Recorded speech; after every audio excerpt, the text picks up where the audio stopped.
اور کلیگ کا آخری نبی اگر کوئی ہے تو وہ صرف محمد رسول اللہ ہے۔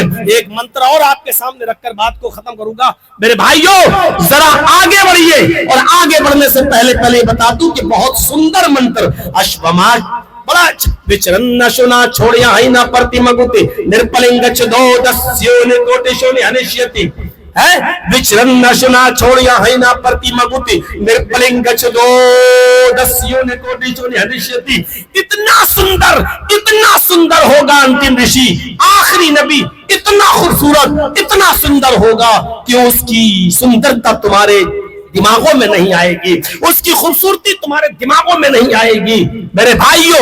وچرن نہ شنا چھوڑیا ہے نہ پرتی مگوتی، اتلیہ تیز کی کرنیں چھٹک رہی ہوں گی، ارتھات وہ اتنا سندر، اتنا کانتیوان، اتنا سندر ہوگا کہ اس کی سندرتا تمہارے دماغ میں نہیں آئے گی۔ حقیقت میں دیکھا جائے تو محمد رسول اللہ اتنے سندر تھے کہ ان کی کوئی مثال صحیح سے پیش نہیں کر سکا۔ کسی نے کہا محمد رسول اللہ چاند کی طرح چمکتے تھے، کسی نے کہا محمد رسول اللہ سورج کی طرح چمکتے تھے، کسی نے کہا محمد رسول اللہ صلی اللہ علیہ وسلم کے جسم سے خوشبو آیا کرتی تھی، کسی نے کچھ کہا۔ حقیقت تو یہ کہ جابر ابن سمرہ سے پوچھو جو ڈھونڈتے اور تلاش کرتے شمائل ترمذی کی روایت اللہ کے نبی کی مسجد میں پہنچ گئے۔ 14ویں رات کا چاند چمک رہا تھا، اس کی روشنی مسجد نبی میں آ رہی تھی۔ حضرت جابر ابن سمرہ ایک بار چاند کو دیکھتے اور ایک بار نبی کے چہرے کو دیکھتے اور اندازہ لگاتے کہ کون زیادہ خوبصورت ہے۔ اللہ کے نبی نے کہا جابر ایک بار چاند کو دیکھتے ایک بار میرا چہرہ، آخر بات کیا ہے؟ فرمایا اللہ کے نبی آج دیکھ رہا ہوں چاند زیادہ خوبصورت ہے یا آپ زیادہ خوبصورت ہے، میرا نبی زیادہ خوبصورت ہے۔ فرمایا اچھا، اگر کوئی تم سے پوچھ لے کہ چاند زیادہ خوبصورت ہے یا تیرا نبی تو تم کیا جواب دو گے؟ جابر ابن سمرہ مسکرا کر کہتے ہیں اے اللہ کے نبی اگر وہ مجھ سے یہ پوچھے گا کہ بتاؤ تمہارے نبی زیادہ سندر ہے یا چاند زیادہ خوبصورت ہے تو میں اس کو کہوں گا کیا تو اندھا ہے، تجھے دکھائی نہیں دیتا؟ اس چاند کو بھی حسن ملا ہے تو وہ میرے نبی کے چہرے سے ملا ہے، اس چاند کو بھی خوبصورتی ملی ہے تو وہ میرے نبی کے چہرے سے ملی ہے۔ میرے بھائیو یہ جابر ابن سمرہ کے الفاظ ہیں۔ حضرت عائشہ تو اپنے شوہر کو سورج ہی کہا کرتی تھی اور اکثر وہ یہ شعر پڑھا کرتی تھی لی شمس وللآفاق شمس، لی شمس وللآفاق شمس، شمسی خیر من شمس السماء، لی شمس وللآفاق شمس، شمسی خیر من شمس السماء، ان الشمس تطلع بعد فجر، شمسی تطلع بعد العشاء۔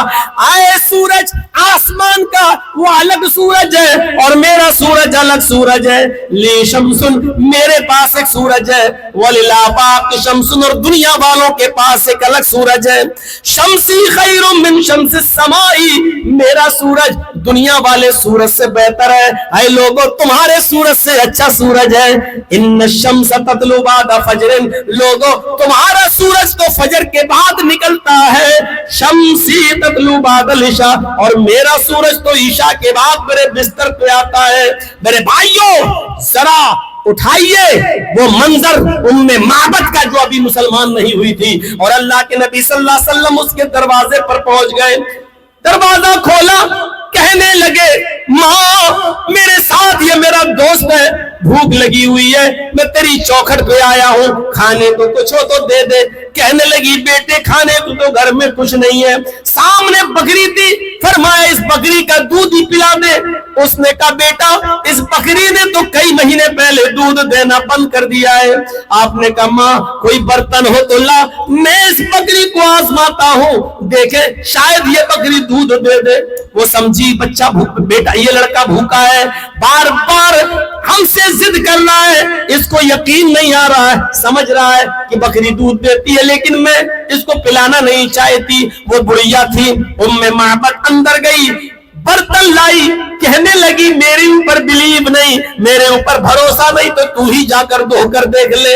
اللہ کے نبی نے برتن لیا, آگے بڑھ گئے. اس بڑھیا کو کیا معلوم یہ کون ہستی میرے دروازے پہ آئی, وہ جانتی نہیں تھی یہ کون ہستی میرے دروازے پر پہنچ گئی ہے, کون ہستی میرے دروازے پر آئی ہے. بڑھیا نے سوچا برتن دیا, کہا لے, یقین نہیں آتا تو دھو کر دیکھ لے. اللہ کے نبی آگے بڑھے, اس بڑھیا نے دیکھا کہ بکری اپنے سے کھڑی ہو گئی. وہ بکری جو کبھی اٹھائے نہیں اٹھتی تھی آج اپنے سے کھڑی ہو گئی. اس بڑھیا کو نہیں معلوم تھا یہ وہ ہستی ہے جہاں جاتی ہے رب کی رحمتیں بھی اس کے ساتھ جاتی ہیں. اللہ کے نبی بیٹھ گئے, بکری کے تھن میں تو ہاتھ پانی مارا اور بسم اللہ کہہ کر دودھ دوہنا شروع کر دیا. دودھ ایسے نکلا جیسے ساون بھادوں کی بارش ہو رہی ہو. تھوڑی دیر کے بعد برتن بھر گیا. آپ نے اپنے دوست ابو بکر کو دودھ پلایا, پھر آپ نے خود دودھ پیا اور بچا دودھ کو بڑھیا کو دے دیا, ماں یہ دودھ تو پی لے. بڑھیا نے دودھ پیا, تب جا کر ختم ہوا. آپ دروازے سے نکلے, کہنے لگی بیٹا تھوڑی دیر رک جا, میرا شوہر ابو معبد شکار کھیلنے گیا ہے, ابھی تازہ تازہ گوشت لے کر آئے گا, میں پکاؤں گی تجھے کھلاؤں گی, تو آ رک تو جا. کہنے لگے ماں ابھی دیر ہو رہی ہے, مجھے کچھ کام سے جانا ہے, 2-4 دن کے بعد لوٹوں گا تو تیرے گھر سے ہوتے ہوئے گزروں گا. بڑھیا نے زیادہ ضد نہیں کی, آگے بڑھ گئے. جب پلٹے تو کہنے لگے ماں آج کے بعد یہ بکری جب تک زندہ رہے گی دودھ دیتی رہے گی. ابھی تو دودھ ہی نہیں دیتی تھی, تو نے ہاتھ لگایا تو دودھ دینے لگی, اور جب تک زندہ رہے گی دودھ دیتی رہے گی. آپ یہ کہہ کر آگے بڑھ گئے. میرے بھائیو تھوڑی دیر کے بعد ابو معبد گوشت لے کر آ گئے شکار کا. جیسے ہی گھر میں گھسے, گھر سے اڑنے والی خوشبو ان کے ناک تک گئی. انہوں نے گوشت کو زمین پر رکھا تو کیا دیکھتے ہیں کہ بکری کے تھن سے دودھ کی بوندیں ٹپک رہی ہیں. بکری کے تھن سے ٹپکنے والا دودھ اور گھر سے اڑنے والی خوشبو دیکھ کر کہنے لگے ابھی اس راہ سے گزرا ہے کوئی, کہہ دیتی ہے شوقی نقش پاکی. ارے پیروں کے نشان یہ بتاتے ہیں کہ یہاں سے کوئی گزرا ہے. اے ام معبد اس گھر سے اٹھنے والی خوشبو اور بکری کے تھن سے ٹپکنے والا دودھ یہ بدلا رہا ہے کوئی رحمتوں والا آیا تھا, کوئی برکتوں والا آیا تھا. جواب دیا ہاں. کہاں گیا؟ تھوڑی دور گیا ہوگا, جلدی جاؤ بھوکا تھا, پکڑ کے لاؤ اسے, کھانا بناتی ہوں کھلاؤں گی اس کو. ابو معبد گئے, پھر لوٹ کے آئے. بی بی تم نے اس کا حلیہ تو بتایا ہی نہیں. ارے بتاؤ میں اس کو پہچانوں گا کیسے؟ اس کی آنکھیں کیسی تھی, اس کی ناک کیسی تھی, اس کا سینہ کیسا تھا, اس کا ماتھا کیسا تھا, اس کے بال کیسے تھے, اس کا چہرہ کیسا تھا. ارے کچھ تو اس کی حلیے کی خبر تو میں پہچانوں گا کیسے؟ ام معبد کہتی ہے میرے شوہر مجھے کچھ نہیں معلوم. ایک بار چہرے پہ نظر ڈالی, اتنا رعب, اتنا دبدبا, اتنا جمال, اتنا کمال اس کے چہرے پہ کہ پھر دوبارہ دیکھنے کی ہمت ہی نہیں ہوئی. بس اتنا سمجھ لو کہ وہ ایک چاند کا ٹکڑا تھا, اس سے زیادہ خوبصورت اور حسین و جمیل میں نے آج تک کسی کو نہیں دیکھا. جاؤ جو تمہیں سب سے زیادہ خوبصورت نظر آئے اسی کو لے آنا. وہی اس گھر میں آیا تھا اور وہی برکتوں کے دروازے کھول کر گیا ہے. میرے پیارے ساتھیوں خوبصورتی کا صحیح نظریہ ام معبد نے پیش کیا. کہا میں نہیں جانتی, مجھ سے مت پوچھو سینہ کیسا تھا, ہونٹ کیسے تھے, دانت کیسے تھے, آنکھیں کیسی تھی, گال کیسے تھے, بال کیسے تھے, میں نہیں جانتی. میں صرف اتنا جانتی کہ وہ سب سے زیادہ خوبصورت چاند کا ایک ٹکڑا تھا, آیا میرے گھر کو روشن کر کے چلا گیا. بس جو سب سے زیادہ خوبصورت نظر آئے اسی کو بلا لاؤ, اسی کو پکڑ کے لاؤ, میں اسی کو کھانا کھلاؤں گی. وہی رحمت والا, وہی برکتوں والا تھا. میرے پیارے ساتھیوں یہ منتر ہمیں بتلا رہے ہیں کہ آخری نبی جناب محمد رسول اللہ, محمد, محمد, احمد, احمد, یہ سب جو نام ویدوں میں آئے ہیں یہ اتفاق نہیں ہے, یہ آخری نبی جناب محمد رسول کی بھوشوانی جو کی گئی تھی اس سے پتہ چلتا ہے کہ آخری نبی محمد رسول اللہ صلی اللہ علیہ وسلم ہے۔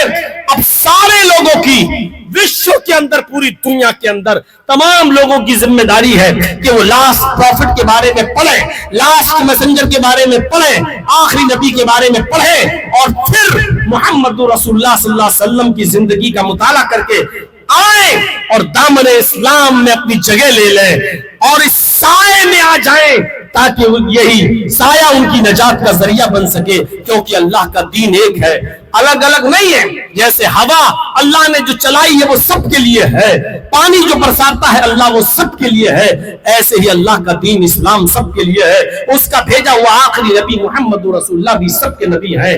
آئیے اس نبی کو اپنائیے، اس نبی کی تعلیمات کو پڑھیے اور شیتل چھایا میں آئیے، پرویش کیجئے اور جنت کا ٹکٹ لیجئے۔ میرے پیارے ساتھیوں، یہ تمام باتوں کو ذہن میں رکھنا چاہیے اور آخری نبی جناب محمد رسول اللہ صلی اللہ علیہ وسلم کے طور اور طریقے پر عمل کر کے ہمیں جنت میں اپنی جگہ پکی کرنا چاہیے۔ میں جانتا ہوں میرے بھائیوں، 2 بجے سے لے کر 3:30 بجے تک بولتے ہوئے مجھے صرف 1.5 گھنٹہ ہوا ہے، لیکن چونکہ اتنی رات تک نہ آپ بیٹھ پاتے ہیں نہ اتنی رات تک کوئی بیٹھ پاتا ہے، اس لیے اب جلسوں میں بہار میں بھی ایک انقلاب آنا چاہیے اور 12 بجے اور 1 بجے تک جلسے ختم ہونا چاہیے، اور انشاءاللہ اب یہ لہر آ رہی ہے۔ میں سمجھتا ہوں یہ میرا سب سے لمبا پروگرام آج ہے، 3:30 بجے تک۔ ابھی تک جو بہار میں میں نے تقریر کی کل بھی کر کے آئے، 2 بجے جلسہ ختم ہو چکا تھا۔ میرے بھائیوں، یہاں سب سے دیر میں ہم کو ٹائم ملا، کوئی بات نہیں، جلسہ کمیٹی جب دے گی تب لینا پڑے گا، لیکن یہ بھی سوچئے کہ 3:30 بجے تک پبلک کا بیٹھنا تھوڑا مشکل ہے۔ جب میں آیا تھا تو کھچا کھچ جہاں تک میری نگاہ جا رہی تھی وہاں تک لوگ بیٹھے تھے، اور اس کے بعد میں آپ کا اٹھ کر آدھے سے بھی کم رہ جانا اس بات کی علامت ہے کہ اتنی دیر تک بیٹھنا اب آپ کے دل گردے کی بات نہیں رہی ہے۔